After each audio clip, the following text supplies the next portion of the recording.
Hey there! Today I'll show you a quick tip for setting up split screen mode on your Samsung device, perfect for multitasking with HubGig Reader. Start by opening Google Maps, then tap the Recents button, the 3 vertical lines at the bottom of your screen, to see your open apps. Find Google Maps, tap the app icon, and select Open in Split Screen View. With Maps on one half, select the Roadie app for the other half.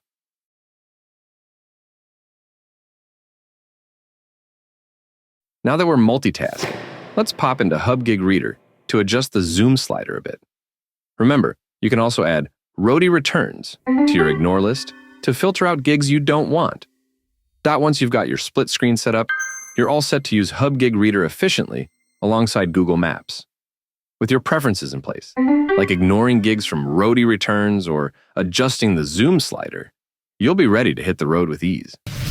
For more tips and a step-by-step guide on using all of HubGig Reader's features, check out our help page linked below.